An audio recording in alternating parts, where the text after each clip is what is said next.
وسلام علی عبادہ الذین اصطفیٰ اما بعد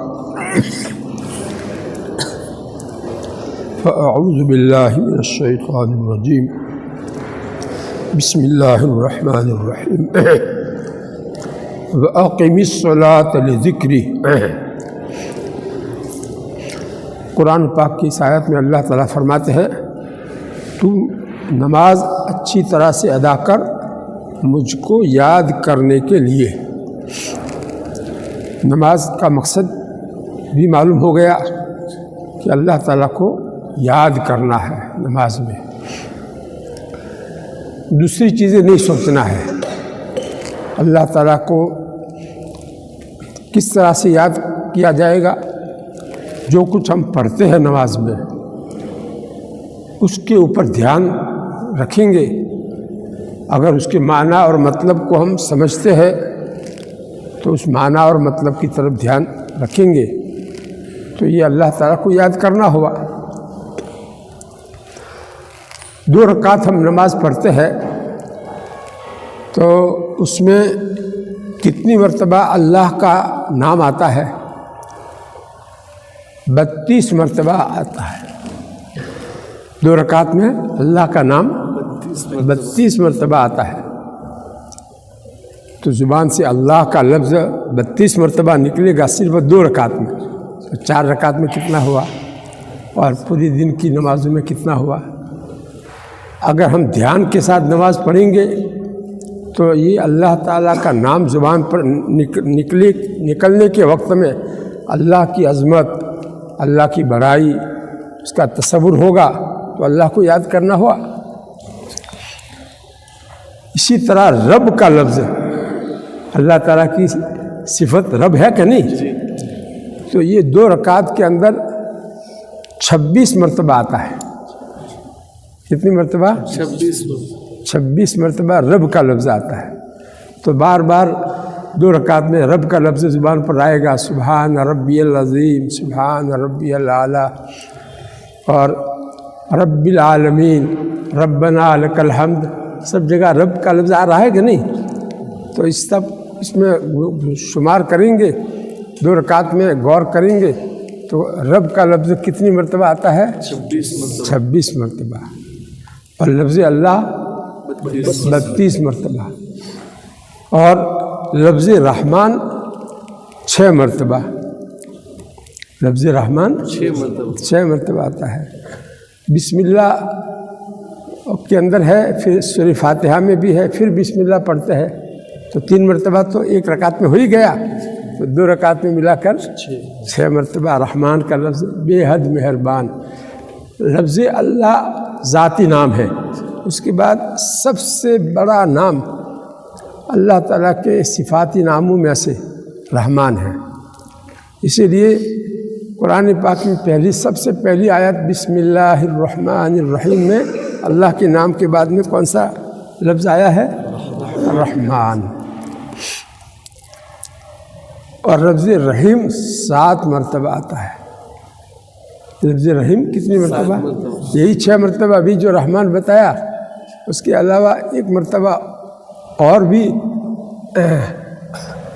دعائے معصورہ کے اندر انک انت الغفور الرحیم آخر میں بتائے گا نہیں؟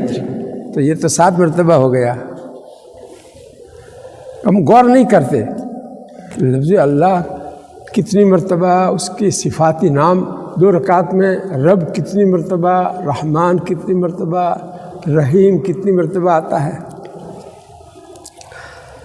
اور خطاب اللہ تعالیٰ کو ہم آپ کہہ کر جو خطاب کرتے ہیں 2 رکعت میں، وہ کتنی مرتبہ خطاب کرتے ہیں؟ 42 مرتبہ۔ کتنی مرتبہ؟ 42 مرتبہ۔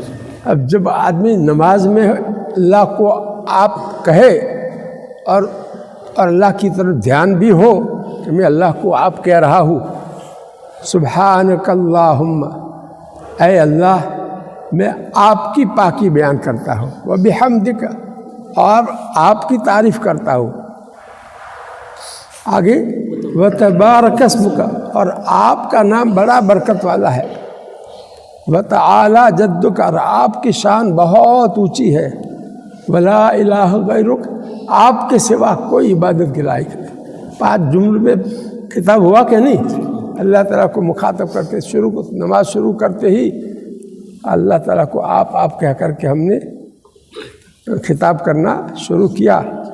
اتنی بڑی ذات کو ہم مخاطب بناوے ہمارے لیے کتنی بڑی شرف کی بات ہے، لیکن ہم بے دھیانی کے ساتھ غفلت کے ساتھ نماز پڑھتے ہیں، ہمیں پتہ ہی نہیں ہے کہ کتنی مرتبہ ہم اللہ تعالیٰ کو خطاب کرتے ہیں۔ 2 رکعت میں صرف جو ہے کتنی مرتبہ؟ 42 مرتبہ خطاب کر کے اللہ تعالیٰ کو مخاطب کر کے ہم پکارتے ہیں۔ اور اللہ تعالیٰ کے دوسرے صفاتی نام بھی 2 رکعت میں جو آتے ہیں، جیسے انک انت الغفور، غفور آیا کہ نہیں؟ اسی طرح درود شریف کے آخر میں کیا ہے؟ انک حمید مجید، تو حمید بھی اللہ تعالیٰ کی صفت ہے، مجید بھی صفت ہے۔ ایسے جو اور اللہ تعالیٰ کے صفاتی نام 2 رکعت میں جو آتے ہیں وہ 24 مرتبہ آتے ہیں۔ کتنے 24 مرتبہ۔ تو اللہ تعالیٰ کا 2 رکعت میں نام، ذاتی نام اور اس کے صفاتی نام ملا کر کے اور خطاب سے ملا کر کے 137 مرتبہ ہم لیتے ہیں اپنی زبان سے۔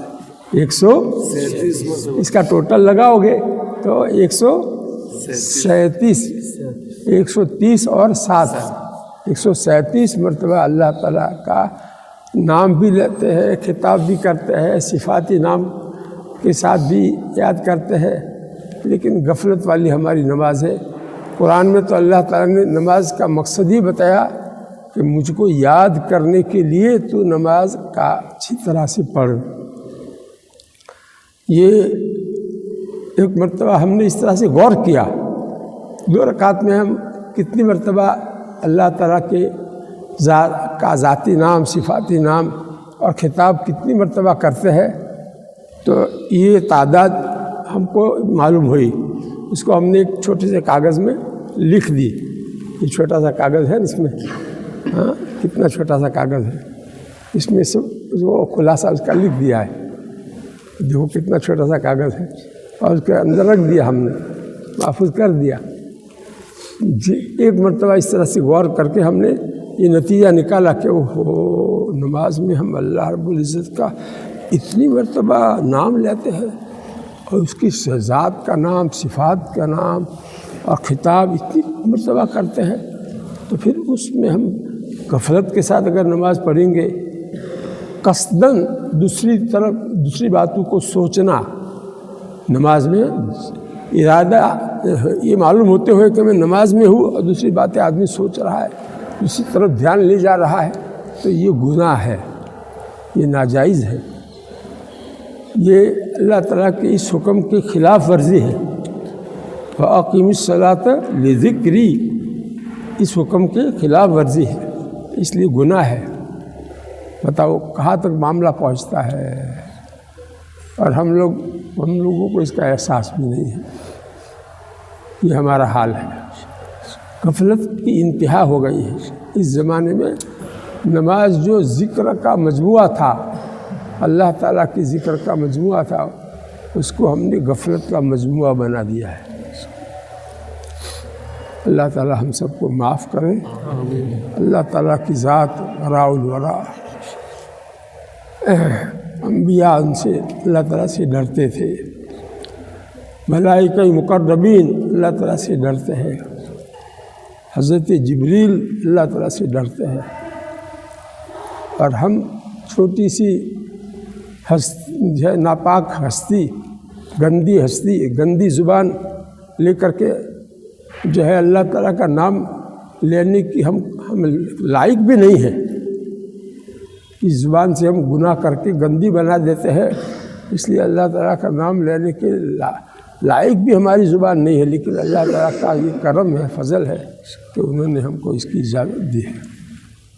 یہ معمولی بات نہیں ہے، ان کا اجازت دینا ان کی مہربانی ہے، پھر ان کا رحم ہے۔ فضل ہے. صبح میں پانی پیوں گا میں. بسم اللہ الرحمن الرحیم.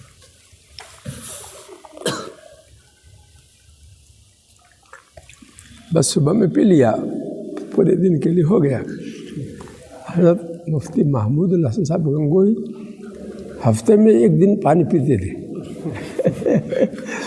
اور ان کے خادم خاص نے بتایا کہ میرے سامنے ڈائریکٹ حضرت نے یہ بات کہی تھی، کوئی واسطہ بھی نہیں ہے. تو اس سے معلوم ہوا کہ پانی کوئی بہت زیادہ، یہ ڈاکٹر لوگ منطق چلاتے ہیں کہ زیادہ پانی پیو تاکہ اندر کی اچھی طرح صفائی ہو جاوے، یہ سب ان کی منطق ہے. دیکھو یہ ہے، زندہ رہتے ہیں کہ نہیں؟ ہفتے میں 1 دن پانی پیتے تھے اور زندہ رہتے تھے، زندہ رہے ہیں. بسم اللہ. اور ہم تو دن میں 1 مرتبہ پی لیتے ہیں، صبح میں جو پینا ہے تھوڑا بہت بس. اور بھی پانی ہی کوئی ضروری نہیں ہے، دودھ پی لیا بس ہو گیا، اس میں بھی پانی آ گیا.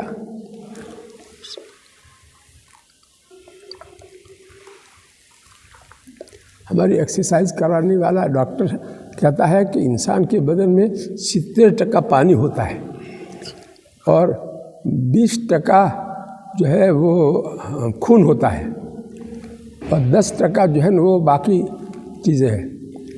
یعنی تو اب اس سے اندازہ لگاؤ کہ پانی کی سب سے زیادہ پانی ہے کہ نہیں بدن میں، اسی لیے تو بدن تر و تازہ رہتا ہے.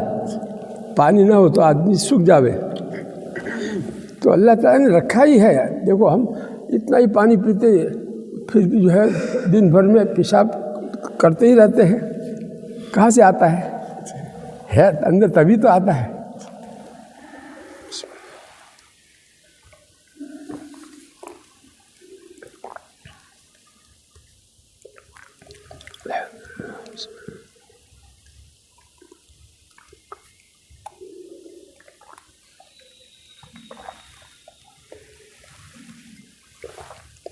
الحمدللہ.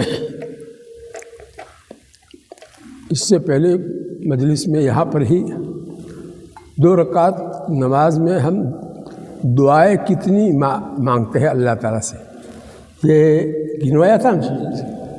23 دعائیں تھی اور اس وقت شاید یہ جلسے کی دعا جو ہے وہ نہیں گنائی تھی، وہ رہ گئی تھی. تو جلسے میں 2 مرتبہ ربی اغفر لی، تو یہ 2 مرتبہ تو یہ ہوئی اور 2 جلسے 2 رکعت میں ہوئے تو 4 مرتبہ یہ ہوئی. تو اس کو 4 کو اور ملا دو تو 27 دعائیں ہوئی. تو نماز جو ہے اس میں 27 مرتبہ ہم دعا مانگتے ہیں اللہ تعالیٰ سے. دعا تو اسی کو کہتے ہیں جس میں اللہ دعا کی طرف دھیان ہو اور دل میں یہ ہو کہ میں اللہ تعالیٰ سے مانگ رہا ہوں تو اس کو دعا کہیں گے. اور اگر دل کہیں اور بھٹک رہا ہے اور زبان چل رہی ہے تو اس کو دعا نہیں کہیں گے. اس لیے ایسے غافل دل کی دعا قبول نہیں ہوتی ہے. یہ حدیث شریف آیا ہے، ان اللہ لا یستجیب دعاء من قلب غافل لاہن. اللہ تعالیٰ قبول نہیں کرتے ہیں ایسے دل کی دعا جو غافل ہو، لاپرواہ ہو. جو بات مانگ رہا ہے اس کی طرف دھیان نہیں ہے، غافل ہے، تو وہ لاپرواہ ہوا، اس کی دعا اللہ تعالیٰ قبول نہیں کرتے. یہ ہمارے نبی صلی اللہ علیہ وسلم نے خبر دی ہے، ہم کو چوکنا کیا ہے. اس کا مطلب یہ ہے کہ دعا مانگتے وقت زیادہ لمبی جو دعا مانگتے ہیں تو اس میں آدمی کا دل غافل ہو جاتا ہے. اس لیے ہمارے حضرت جو ہے بہت مختصر دعا مانگتا ہے. آپ لوگوں نے دیکھا ہوگا بہت جو ہے دعا کا کئی موقع ہے تو ہمارے وہاں پہنچنے سے پہلے ختم بھی ہو جاتی ہے دعا. اتنی مختصر، جو جس مقصد کے لیے دعا مانگنی وہ مانگ لی، بس ہو گیا. دوسری آگے لمبی چوڑی تمہید اور دوسری دعائیں یہ لمبی بڑھانے کے لیے کہ میں لمبی دعا جانتا ہوں، یہ کیا ضرورت ہے اس کی ایسا کرنے کی؟ تو ریا کاری ہو گئی. وہاں ریا کاری تھوڑی ہے، تو جو ہے جو مانگنا ہے مانگ کر فوراً جو ہے چل دو آگے. تو یہ جو ہے بزرگوں سے ایسی باتیں سیکھنے کی ہوتی ہیں. ہاں ہم لوگ بہت سی سنتوں پر عمل کرتے ہیں. نماز میں بھی بہت سی سنتیں ہیں، اور نماز کے علاوہ وضو کی سنتیں وغیرہ بہت سی سنتوں پر ہم مسجد میں داخل ہونے نکلنے کی دعائیں ہے، استنجے کے لیے جانے کی، باہر نکلنے کی دعا وغیرہ.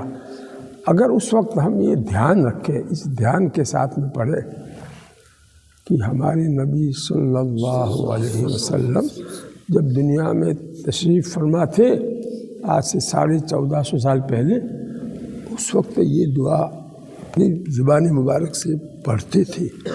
میں اس کی نقل اتار رہا ہوں، میں اس کی نقل اتار رہا ہوں. اللہ تعالیٰ میری اس نقل کو قبول فرما لے. کتنا مزہ آ جائے گا کہ میں کیا کر رہا ہوں، ہمارے نبی صلی اللہ علیہ وسلم کی جو دعا ان کی زبان سے نکلی ہوئی تھی وہی دعا میں پڑھ رہا ہوں، گویا اس کی نقل اتار رہا ہوں. تو یہ بھی ایک طرح کا دھیان ہوا کہ نہیں دعا کی طرف. تو دعا کی طرف دھیان ہونا چاہیے، سمجھے. ذکر کرتے وقت اس نے نبی ذکر کیا تو یہ سوچنا چاہیے کہ ہمارے نبی صلی اللہ علیہ وسلم نے یہ کلمہ پڑھا ہے اور میں بھی اس کو پڑھ رہا ہوں.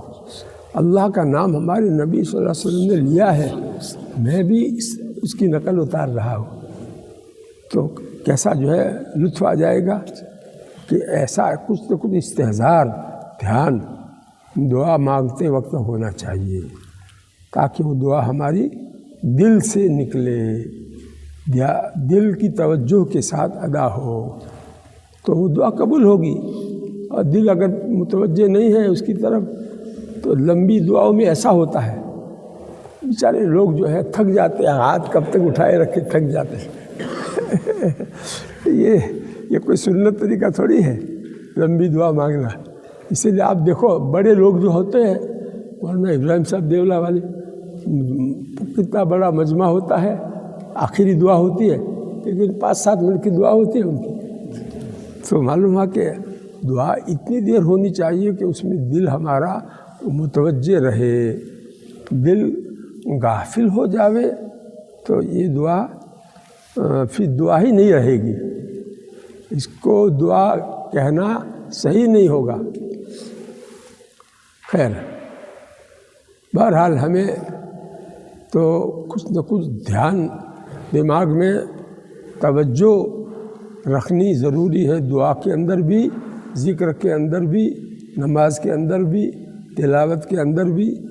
تلاوت کے وقت یہ دھیان جماوے کہ یہ اللہ کا کلام ہے، یہ کسی انسان کا کلام نہیں ہے، اللہ کی ذات سے نکلا ہوا اللہ تعالیٰ کی صفت ہے. یہ اللہ تعالیٰ کی ذات سے نکلی ہوئی اللہ کی صفت ہے. کہاں اللہ کی ذات اور اس کی صفات، اور کہاں میری یہ زبان، اور میں اس کو، مجھے اللہ تعالیٰ نے ایسی قدرت دی ہے کہ میں اس کو پڑھ سکتا ہوں، ورنہ میں اس قابل نہیں تھا کہ اس زبان سے میں پڑھ پاتا. ایسی مجھے قدرت دی ہے اور تجوید کے ساتھ صحیح طریقے سے پڑھنے کی صلاحیت مجھے مدرسے میں بھیج کر کے دی ہے. لہذا مجھے اچھی طرح سے تلاوت کرتے وقت تجوید کا خیال رکھتے ہوئے ایک ایک حرف مخرج سے ادا ہو. جیسے ابھی کیسے امام صاحب نے نماز میں قرات کی اطمینان سے، اور جو ہے صفات لازمہ اور صفات محسنہ اور مخارج سب کا لحاظ رکھتے ہوئے قرات کی کہ نہیں. تو ہم بھی کوشش کریں اچھی آواز کے ساتھ پڑھیں، یہ بھی اللہ تعالیٰ کو پسند ہے. اللہ تعالیٰ سن رہے ہیں، میں اس کا کلام پڑھ رہا ہوں.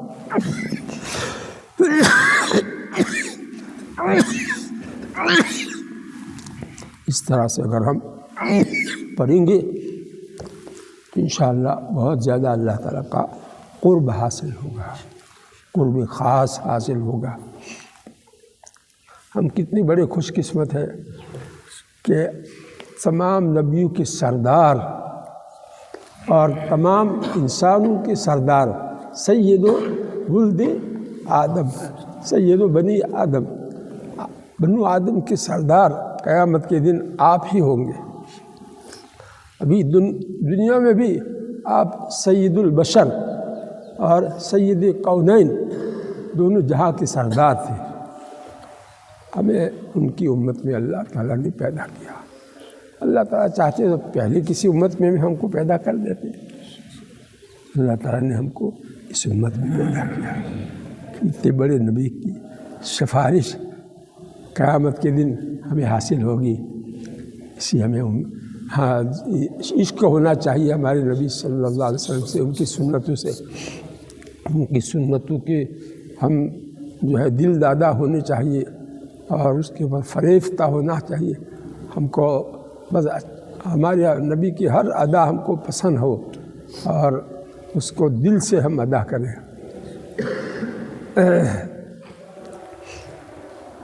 اور درود شریف کی کثرت، جمعہ کا دن ہے، درود شریف اور دنوں میں بھی جو ہے کثرت ہونی چاہیے، لیکن خاص کر کے جمعہ کے دن تو کثرت کا حکم آیا ہے۔